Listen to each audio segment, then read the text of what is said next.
Nada suara kau tu macam kecewa je. Segak orang kecewa akhirnya dia menyerahkan segalanya pada Tuhan. Sebab dulu terlalu banyak mengharap kan. Bila terlalu banyak mengharap ni dia yang kecewa. So itu yang sebab sekarang fasa saya pun, that's why saya melepaskan emotional saya and dekat art lah. Sebab saya rasa itu lebih saya rasa hidup dan bernafas lah.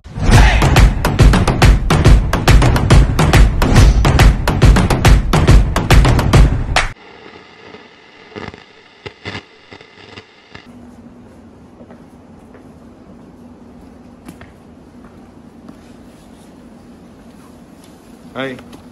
Hai. Dari mana? Dari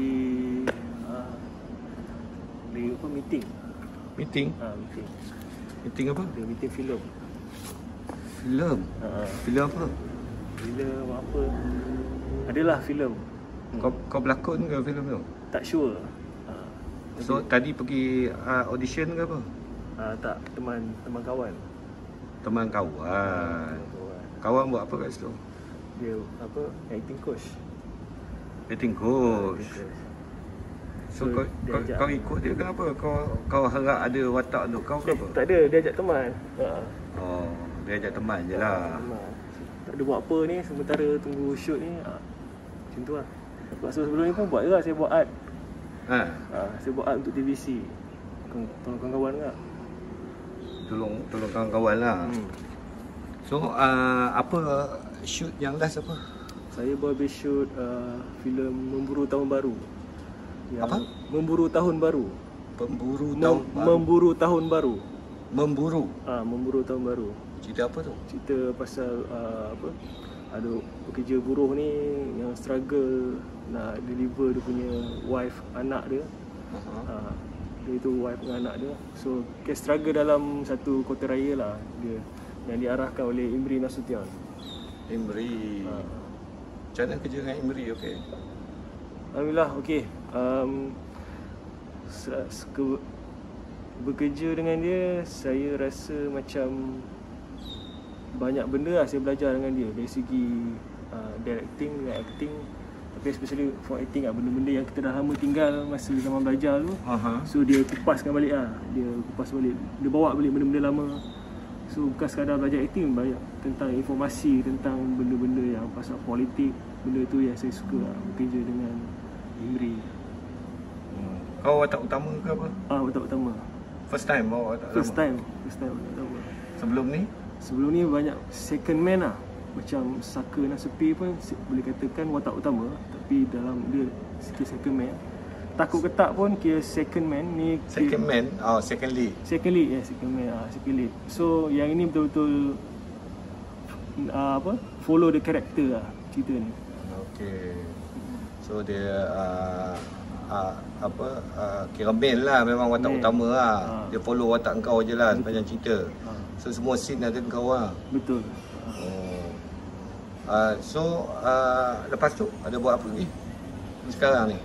Sekarang saya meluangkan masa hobi yang saya rasa dulu saya pernah tinggalkan. Iaitu saya buat art, paint. Lukis, betul, melukis, painter. Painter ke? Dulu lah masa zaman sekolah, cikgu bagi pilihan sama ada nak ambil tasawuf.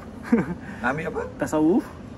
Tasawuf yang agama, ambil sastra dan ambil art. Dalam art ni dah ada ekonomi rumah tangga, buat kek apa semua. So saya pilih art lah.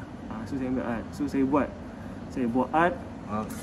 Bila buat art tu memang minat, memang dah beli barang-barang art ni apa semua. Lepas tu cikgu sekolah saya panggil untuk berlakon, untuk ganti orang. So start tu saya terus terjebak dalam dunia lakonan tu. Daripada teater, pertandingan sekolah teater. So selepas 13 tahun saya rasa this time untuk saya buat balik lah art yang saya dah lama tinggal. Saya taklah bagus, tapi saya rasa itu satu terapi lah untuk saya.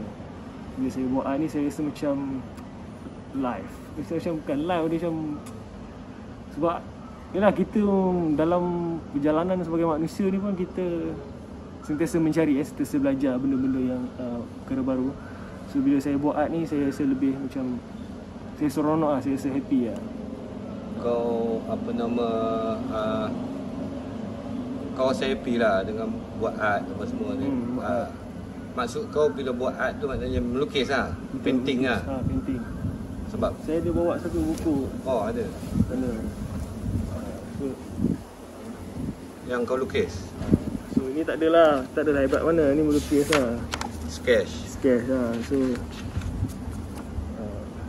adalah beberapa yang terbaru saya buat ni. Tapi saya tak post lah dekat media sosial. Tapi mungkin akan post, tak tahu. Tengok lah kalau ni antaranya lah.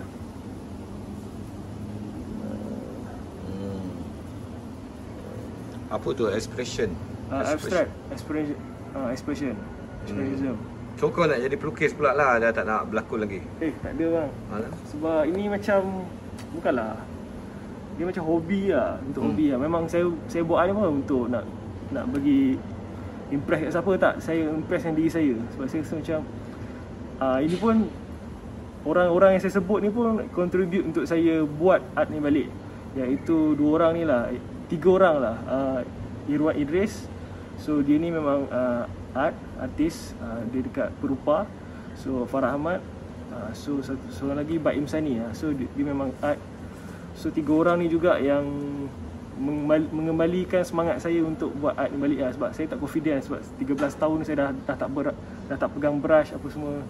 So saya rasa macam okay lah, saya buat balik lah untuk kembalikan. So 3 orang ni lah yang mengembalikan saya punya semangat untuk buat art balik lah.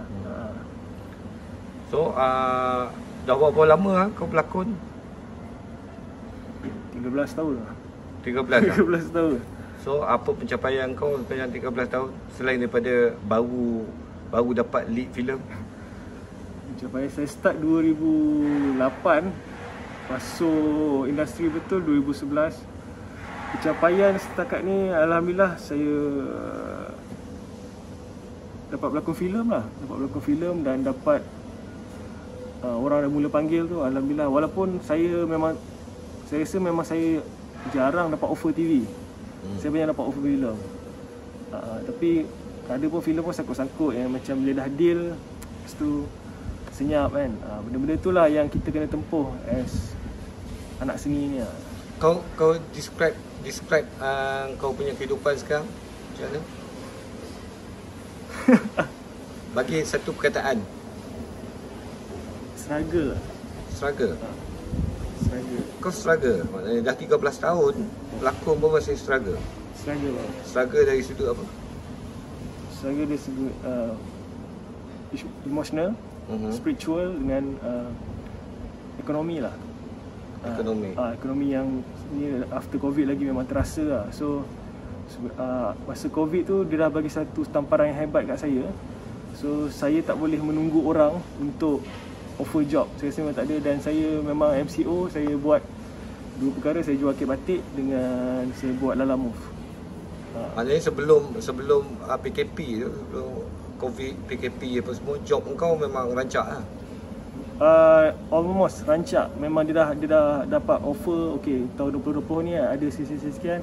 Dan tu saya dah buat Foodpanda dah. Sebelum saya buat Lala Move, saya buat Foodpanda. Tapi saya buat itu macam kerja harian saya lah. Saya set time pagi sampai petang. So kalau tak ada offer, saya buatlah Foodpanda.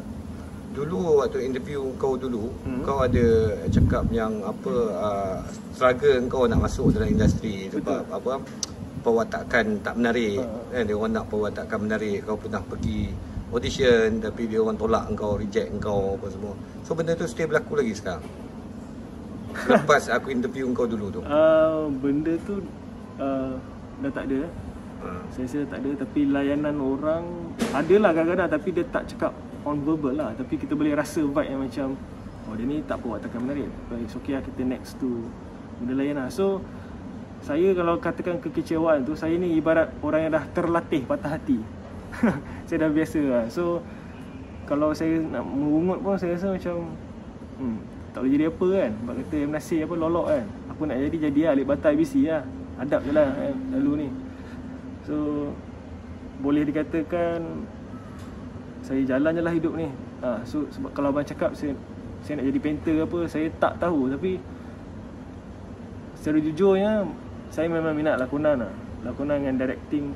Sebab saya, orang pernah cakap saya, kau nak jadi apa sebenarnya? Kau nak directing, kau nak writing, kau nak acting.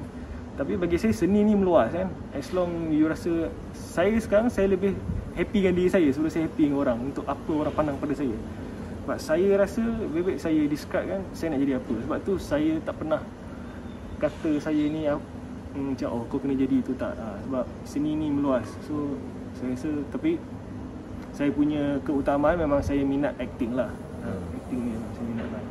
Ni aku tengok kau duduk kat sini kan, apartment, ada kolam renang lagi kat belakang tu. Sini ada kolam renang. So kau kata kau struggle tapi tengok duduk rumah kat kondo ada kolam renang. Apa struggle-nya? Yalah, maksudnya ini baru duduk. Saya rasa tak sampai setahun lah, baru duduk tahun lepas, bulan 4. Struggle maksudnya sebelum-sebelum ni maksudnya alhamdulillah lah, struggle tu tak macam dulu lah. Dulu struggle sampai, ini cerita betul lah, saya dengan Ken Rizwan. Ini eksklusif lah untuk channel Tok Ayah. Saya pernah dengan Ken Rizwan, saya pernah makan berhutang. Makan apa? Makan berhutang dengan Mamak selama 3 bulan. Mamak tu bagi kau hutang? Bagi hutang. Ini cerita betul ni. Ini kalau KN tengok ni mungkin dia akan macam mengalir air mata sambil gelak Tapi benda tu memang dia time tu boleh katakan setahun tak ada job lah. Tapi orang akan nampak saya macam, Han dah tak nak buat teater dah, Han tak nak buat apa mahal apa semua. Tapi benda tu yang orang tak nampak kan. Tapi just saya anggap benda ni sebagai perjalanan lah. Mungkin dah ni tapi alhamdulillah dah settle lah hutang. Bayar lah. Macam mana kau approach Mamak tu untuk makan hutang? Mamak ni kan susah sikit nak bagi hutang. Macam mana dia boleh percaya pula kat kau orang untuk bagi hutang? Sebab hari-hari lepak. Memang hari-hari lepak situ. Saya tak nak bagi tahu location lah. Tapi ada satu tempat kat area Damansara. Lepas tu saya duduk menumpang dengan satu studio ni. So waktu tu lah awal-awal nak cakap tebal kat muka kan nak cakap. Tapi saya pegang konsep jujur lah. Kan? Kalau overthinking pun tak jadi, macam jujur lah saya cakap. Bang, saya tak ada duit, boleh tak makan dulu, bayar kemudian. Dia kata tak apa makan. Dia kata tak apa, hari-hari muka nampak muka you. Okay lah. So bila dapat job, saya dapat job tu terus saya settle hutang Mamak tu lah. Okay, sekarang situasi sekarang kau duduk dekat sini apa semua, tapi kau kata sekarang ni pun lepas PKP pun job ada tak ada, kan? So berapa rumah kau sewa ni? Dia bagi tahu lah. Tak adalah kau sewa rumah ni berapa? Sewa memang alhamdulillah. Kondo ni. Alhamdulillah lah, cukup lah dengan duit apa yang ada, duit benda-benda yang kita buat. 1,000 sebulan? Lebih lah. Kau bayar 1,000 sebulan? Saya bayar dengan ni lah, housemate. Ada housemate. Kau duduk berapa orang? 4 orang. 4 orang kat sini? Share untuk bayar lah. So sekarang ni bila kau tak ada job kata, tak ada job nak buat apa semua, so macam mana kau nak bayar duit rumah apa semua, makan minum kau? Saya buat ni lah, rider. Kalau kawan-kawan nak pakai apa perkhidmatan apa-apa saya ride lah untuk ni. So kau masih buat food panda lah? Tak buat dah, tapi ambil personal lah. Maknanya buat pengantaran yang orang hantar barang makan lah, menjaga. Lepas tu adalah sikit-sikit buat apa, buat income lain lah. Antaranya tulis skrip, bukan skrip lah, ada macam untuk nak pergi pitching kan, nak pergi pitching kat stesen, idea tu apa semua saya write untuk diorang, apa yang idea diorang. So benda-benda tu lah. Alhamdulillah lah, lepas lah makan minum. Tu je lah cara saya survive. Sampai bila macam ni? Sampai bila-bila Tuhan setuju untuk the next level lah. Tak tahu, sebab saya tak tahu. Sebab kita bukan Tuhan, tak tahu nak rancang sampai bila perjalanan saya ni. Sebab setiap orang perjalanan dia ada masing-masing timeline kan. Ada orang umur 20 dia dah macam tu, umur 40 dia dah macam tu. Bagi saya, kalau dulu saya mungkin terlalu kecewa lah. Saya persoalkan Tuhan kan, kenapa kau bagi aku macam ni. Tapi Saya ambil jalan mudah macam redha tawakal lah apa yang kita buat. Sebab saya dah usaha kan. Saya dah usaha, bukan saya duduk rumah tunggu apa benda, tak. Saya rasa saya sudah berusaha. Tapi selebihnya konsep menyerah diri kepada Tuhan tu saya kena teruskan lah. Nada suara kau tu macam kecewa je. Segak orang kecewa akhirnya dia menyerahkan segalanya pada Tuhan. Sebab dulu terlalu banyak mengharap kan. Bila terlalu banyak mengharap ni dia yang kecewa. So itu yang sebab sekarang fasa saya pun, that's why saya melepaskan emotional saya and dekat art lah. Sebab saya rasa itu lebih saya rasa hidup dan bernafas lah. Sebab membantu lah. Membantu melukis tu. Dia membantu untuk terapi kau. Betul. Terapi untuk saya punya healing lah sebenarnya. So apa sakit kau yang kau memerlukan terapi sampai kena healing? Uish.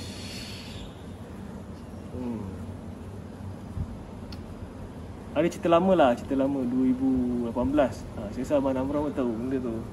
So Abang Namrong yang KL pun tahu lah. And tu saya rasa kau faham sendirilah apa kan. Nak healing itulah. Healing itulah. Tu benda bukan pasal life kehidupan sekarang yang kerja tak menentu, bukan itu. Itu pun ada faktor yang membunuh tekanan, ada tekanan perasaan lah sebenarnya. Kau nangis tak malam-malam dalam keadaan struggle macam ni? Dulu ada bang, everyday nangis tanpa sebab. Everyday. Tapi tak semua orang tahu benda ni, tapi dah lalang ni saya cakap lah. Tapi saya pun tak naklah admit pada public kan. Tapi maknanya struggle tu sampai ke level menangis lah. Ada bang, ada. Menangis sebab kecewa lah. Kecewa dia sampai kau macam kuat lah. Aku tengok kau cuba bertahan juga untuk walau macam ni. Kau rasa berapa lama lagi kau boleh bertahan keadaan macam ni? Umur kau sekarang berapa? 31? 31. Saya bagi 40 lah, tengok macam mana. Sampai umur 40? 40 kalau umur panjang 40 lah. Sebelum apa? Umur 40 tu apa? Kau tunggu apa? Tengoklah apa benda yang boleh drive saya bawa ke mana kan. Sebab saya dah COVID ni saya dah berserah lah, maknanya mana yang datang saya ambil lah. Saya tak pernah meletakkan aku pelakon, aku kena buat pelakon lah. Aku tak buat kerja ni. So kalau orang panggil kau buat PA, kau buat lagi? Tak apa. Kalau untuk suka-suka boleh lah. Kau tak nak buat PA lagi lah? Tak nak. Pasal lah? Tak suka menunggu. Tapi Tapi PA pun membantu untuk saya belajar melihat cara orang bekerja. Saya pun start daripada abang kan. So sebab saya banyak melihat cara orang bekerja macam mana dari segi directing, acting, maksudnya di luar kelas lah dekat situ. So kalau abang tanya sekarang, memang kalau sehari okey lah, boleh kan, macam nak layan kepala kan. Tapi kalau untuk as work tak kot. Sebab saya sekarang kalau tanya, saya dah ada hobi baru lah, iaitu Tapi PA tu bukan hobi. PA tu kerja, kan, cari duit kan. So kalau kau tak ada duit pun kau stay tak nak buat PA sebab tak nak menunggu. Tengok pada keadaan lah apa kan. Sebab saya baru-baru ni pun saya ada buat, tolong kawan saya buat art department. Saya buat untuk TVC. Itu memang last minute lah. Itu dia punya pekerja dia last minute, ada hal, ada apa, tarik diri apa semua. So dia call subuh, call time pagi 6.30. So macam okey layan lah buat kan, satu hari lah okey lah. So orang akan nampak dah tak berlakon ke kan, buat art apa semua. Tak, bagi saya offer tu ada. Sebab saya tak tahu apa lah. Sebab offer memang ada, tapi bila kita buka harga kan, dia macam benda-benda tu saya rasa tak mahal. Saya rasa orang kau lagi. dia sendiri? Saya dengan sekarang saya baru ada manager dia kan. Manager. So senang tak ada manager? Alhamdulillah senang. Beza dulu dengan saya. Sebab saya sebenarnya tak selesa nak bercakap hal duit ni dengan orang kan. Saya memang tak selesa. Nak dia memang saya tak reti. So that's why ada manager ni boleh uruskan. So dia lah akan uruskan everything AZ. So saya tak nak fokus pada benda-benda tu, dia mengganggu. Sebab saya ni cepat distraction kan. So sebab tu saya akan fokus my craft lah. Ada dah yang manager kau ni deal untuk kau? Ada 3 projek. Ada 3 projek. Tapi itu masalahnya, orang nampak bila nama saya tak besar dalam industri, orang nampak bila pasal manager ni macam wah kau dah demand lah. Tak, bagi saya tak. Sebab saya pandang yang lain saya pandang sebab ada manager ni bagus untuk management. Sebab apa, manager kan.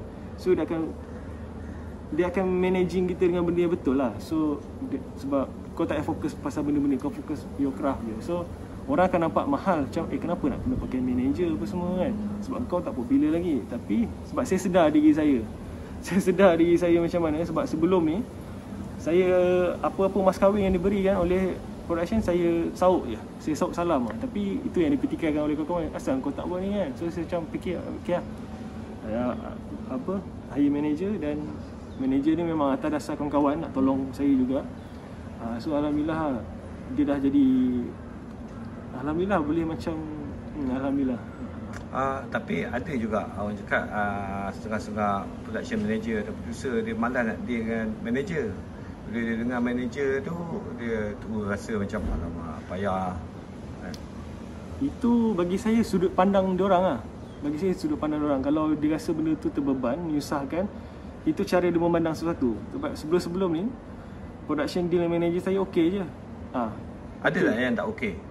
Ada lah. Itu cara dia merespon lah benda tu. Tapi saya rasa setakat ni manager saya deal saya dengan cara baik. Dia siap tunjuk conversation, screenshot lagi apa benda kalau supaya ada ketulusan kat situ kan. Sebab ada setengah production ni dia tengok bila dia dengan manager, so dia fikir kalau dia direct dapat lagi murah. For example, contoh kan, dia dengan manager kau dah boleh nego, kata kau boleh nego, letak kata 1,000 sehari, tapi still boleh nego.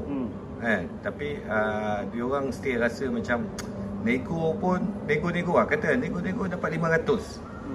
So dia orang still rasa 500 tu macam kalau aku direct dengan dia still dapat bawah pada 500 for example. Walaupun sebenarnya dah kerja betul lah tu, 500 tu dah paling bottom lah. Tapi mungkin ada production yang fikir macam tu, yang macam that's why dia tak nak ambil. Saya pernah juga dapat offer, manager saya begitu, production saya sekian, harga bawah 400 dengan manager saya. Tapi saya macam mana dia macam, kau buat tak? Saya tak buat lah. Awal tak apa, tapi manager saya sendiri cakap tak apa, tak ada kerja ni, buat lah. Dia sendiri yang okey. Dan dia tak kata tak payah ambil, dia takkan ambil apa-apa persen pun. Tapi dia sendiri memang nak push saya lah benda ni. So maksudnya manager saya ni bukanlah robot sebenarnya. Dia manusia lah, boleh faham, ada common sense and empathy seorang artis dia tu. Tapi dia sendiri yang push saya. Tapi saya tak buat lah, sebab saya rasa macam dah kalau 300 tu dengan tentu buat apa ada satu production ni. So bagi saya macam tak berbaloi lah. Kerja lebih 12 jam kan, 300. Kalau zaman student saya okey lah. Tapi orang akan kata lah, tapi kau nak makan apa kan. Tapi bagi saya tak nak. Macam mana, saya tu macam berat sebenarnya. Tu lah, bila soal benda ni saya bukan ahli je bercakap. Saya boleh serah pada manager saya lah bercakap. No comment lah. Dah ada manager sekarang kan, apa-apa soalan orang tanya no comment. Ask my manager. Itu selebriti sangat. Bagi saya manager ni perlu, tak kisahlah popular tak popular, sebab kita kena sedar diri sebab saya sedar diri saya macam mana. So ada manager, saya rasa happy sangat. Saya fokus skrip saya. Kau tadi kau cakap kau ada manager sebab kau susah nak deal lah ke kan? Betul. Orang bagi apa kau offer. Betul, saya jenis salam saut. Kenapa kau tak ni je, kau tak fixkan diri kau untuk ni untuk letak rate kau, untuk fight for your rate? Pernah letak ada diskaun lah. So bila diskaun sekali sampai set, buat benda ni macam lain minta kan. So benda-benda tu start tu saya macam tak boleh ni kan. Dia tak nak cakap lah, tapi ada beberapa macam masa meeting deal, macam ni kan, harga saya okey, mas kahwin okey. So bila dah sampai set, benda-benda lain yang diminta kan, so benda tu macam bayar macam ni kan, kerja macam sebab kita kena pandai letakkan diri lah. Kalau betul nak go to independent punya making, jom kan, for free pun okey. Tapi kau macam, itu masalahnya bila orang baru bercakap macam ni, akan nampak macam belagak bagi saya tak bagi benda saya sistem kerja lah. Sebab kalau betul nak mainstream punya harga, okey macam ni. Tapi kau macam nak buat independent, tapi deliver kau benda-benda yang eksklusif, tapi macam sampai set ada pula bajet diorang ni kan. So benda-benda tu yang saya rasa terkilan lah. So end up saya macam pergi kerja, balik kerja, and then saya buat benda hobi baru lah. So saya layan saya punya art saya lah. So apa kau punya next project? Next project next project sekarang ni dengan satu shoot telemovie. Saya tak tahu, tapi benda tu dah diresip oleh Al Jeffrey dengan Cik Rahmat. Itu lah. Saya rasa kalau abang tanya pencapaian, antara pencapaian yang saya nak achieve, saya rasa saya dah kira macam blue tick lah. Dengan abang pun saya dapat berlakon bawah abang pun satu blue tick. Dia macam bucket list. Jeffrey antara salah seorang director yang saya minat lah, yang saya nak bekerja dengan dia. Okay, good luck untuk kau, untuk masa depan kau. Terima kasih bang. Semoga sukses. Terus fight, terus fight dan terus kuat lah. Dengan cabaran-cabaran dan juga struggle yang kau tempuh sekarang. Aku nak tengok lagi beberapa tahun nak tengok kau kat mana. Alright. Terima kasih bang. Terima kasih doa semua. Okay guys, itu saja perkongsian kita untuk kali ni. Kita jumpa lagi untuk video-video di masa akan datang. Okay, bye.